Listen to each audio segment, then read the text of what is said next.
मैं doctor MS. Hussain, director Jauhar medical college of electro homeopathy, Hyderabad, Telangana.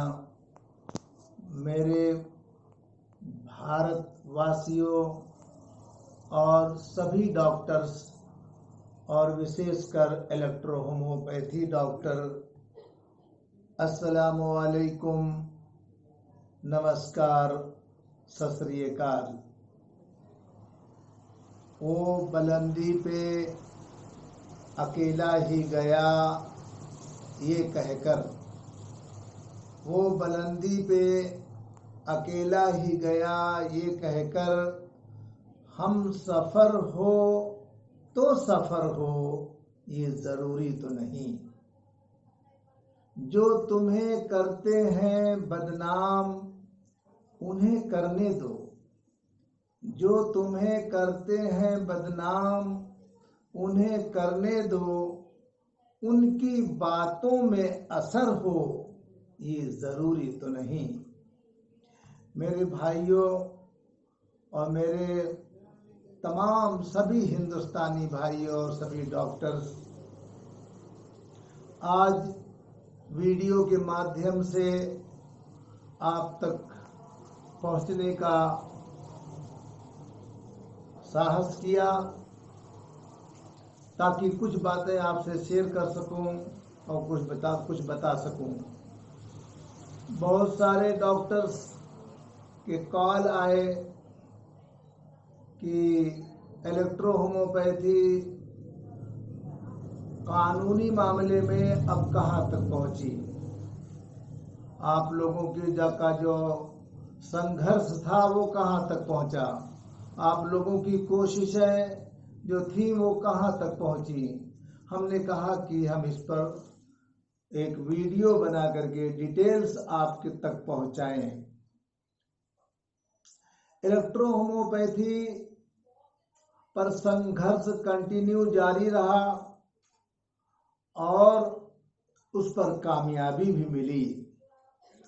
जैसा कि आपको बताऊं कि 21/5/2010 में ही गवर्नमेंट ऑफ इंडिया ने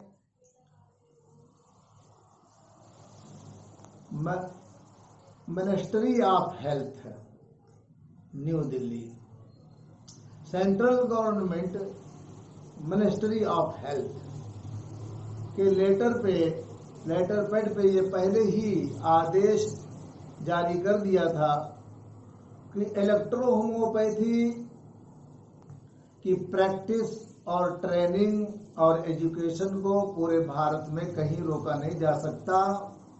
और हमने सभी राज्य को आदेश दे दिया है कि इस पैथी पे सिस्टम बनाया जाए, जिसके बिना पर आज तक बड़ी खूबी से इस पर काम किया जा रहा है। और सुप्रीम कोर्ट ने भी इसको वैलिड, इसकी प्रैक्टिस को, इसके एजुकेशन को, इसके शिक्षा को, इसकी प्रैक्टिस को, इसकी ट्रेनिंग को सुप्रीम कोर्ट ने भी वैलिड किया था। मगर आज इलेक्ट्रो होम्योपैथी में ये कामयाबी यह मिली है और ये संघर्ष करने का नतीजा रहा, जद्दोजहद करने का नतीजा रहा कि राजस्थान गवर्नमेंट ने इस पैथी को मान्यता दे दिया, रिकॉग्नाइज कर लिया। तेलंगाना में भी मंच से इसका ऐलान मिनिस्टर ने किया कि इसको रिकॉग्नाइज किया जाएगा। साथ ही साथ में इलेक्ट्रो होम्योपैथी पे अगर मैं कश्मीर की कुछ बातें बताऊं तो वीडियो बहुत बड़ा हो जाएगा, इसलिए मैं डिटेल्स में ना जाते हुए इतना जरूर कहूंगा कि कश्मीर में भी Jammu and Kashmir electro homeopathy association ने काफी काम और काफी संघर्ष, काफी जद्दोजहद कश्मीर में किया और बहुत बड़ी कामयाबी मिलती। मगर कुछ न कुछ रुकावटें आ गई। मगर फिर भी उतनी जद्दोजहद, उतना धरना देने के बाद, उतना इनकलाब पैदा करने के बाद ये तो हुआ था कि वहां के गवर्नर ने इलेक्ट्रो होम्योपैथी पर अपनी राइटिंग में ये लिख करके दिया, जिसमें उन्होंने इलेक्ट्रो होम्योपैथी को लीगल करार देते हुए electro homeopathy degree holder doctor use किया उन्होंने। आज बहुत सारे लोग बहस करते हैं कि डॉक्टर लिख सकते हैं कि नहीं लिख सकते हैं। इस पर खैर बहुत बड़ी वीडियो बन जाएगी मेरी, मगर यहाँ इतना कहूंगा कि एक गवर्नर की जो एक गवर्नर जो होता है वो कोई छोटी मोटी बात नहीं होती, बहुत बड़ा पद होता है। और उन्होंने electro homeopathy doctor degree holder doctor word उन्होंने राइटिंग में इस्तेमाल किया, यूज किया है। ये भी हमारे लिए एक बहुत बड़ी खुशखबरी है। साथ ही साथ में हमारे दरमियान में गॉड उनकी उम्र को लंबी करे, हमारी प्रार्थना है। डॉक्टर कुलदीप, डिस्ट्रिक्ट मोगा, पंजाब, जो हमारे मित्र भी हैं, बहुत अच्छे दोस्त भी हैं, और हम लोग एक बहुत अच्छे मित्र के साथ साथ वो हमारे एक ऑर्गेनाइज में नहीं, दो ऑर्गेनाइज में हैं। डॉक्टर कुलदीप मोगा ने एक नहीं कई कैंसर के पेशेंट उन्होंने ठीक किया।